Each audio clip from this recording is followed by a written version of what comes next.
पांच दिन अंधारे ग्रामवासी नरसिंहपुर ब्लॉक रे थिबा जोडुमुवासी आज को 5 दिन हेला गुरु गुरु सांग को अंधारे बहु कष्ट रे जीवन अतिबाहित करुछंती। आसंता 21 तारीख रे जगन्नाथ मंदिर रो नूतन गृह प्रतिष्ठा उत्सव 3 दिन धरी धूमधाम रे चालिबो। ग्राम रे काल बैसाखी रे ट्रांसफॉर्मर टी पोड़ी जिबारु अंधार रे अछंती। बारंबार इलेक्ट्रिक अंकु अभियोग करिबा परे केही सुनु नथिबा कहिसंती ग्रामवासी। ए विषय रे विधायक विजय दल बेहेरा अंकु अभियोग करिवे बोली सूचना। अभियोग परे जदि ग्राम रे ट्रांसफॉर्मर न लागे आसंता काली राजरास्ता रे बसिबे बोली ग्रामवासी गणमाध्यम को सूचना देइछंती। नरसिंहपुर संजय बेहेरा रिपोर्ट पात्र टीवी।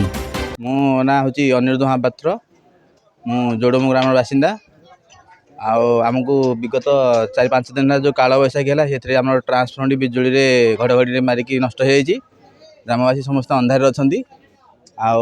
आमर 20-21 तारीख रु ठाकुर जगन्नाथ मंदिर जो प्रतिष्ठा दिवस बर्तमान लाइन निहाती जरूरी दरकार। तेणु प्रत्येक लोक को भी लाइन दरकार।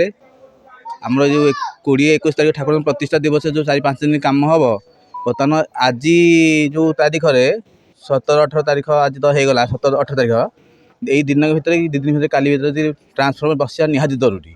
तेणु सरकार को निवेदन तुरंत यही कार्य समापन करूँ दृष्टिगोचर हो ट्रांसफॉर्मर बसाई कार्य त्वरान्वित करा।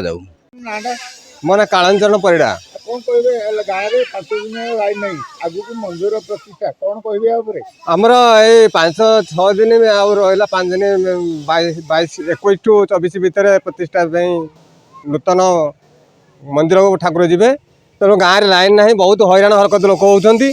तेणु ये लाइन जो ट्रांसफर पड़ जाता यथाशीघ्र आम विभाग कर्तृपक्ष दृष्टि आकर्षण करुचु। इलेक्ट्रिक डिपार्टमेंट सरकार मार्फत यथाशीघ्र ये कार्य आम विद्युत जोगाण करदे आम खुशी हूँ। ना आगामी दिन को आम बारंबार आपत्ति कले कहीं शुणुना ना आगामी दिन को आम राजरास्ता को लेहा बाध्य हो। ग्रामवासी मानक निवेदन।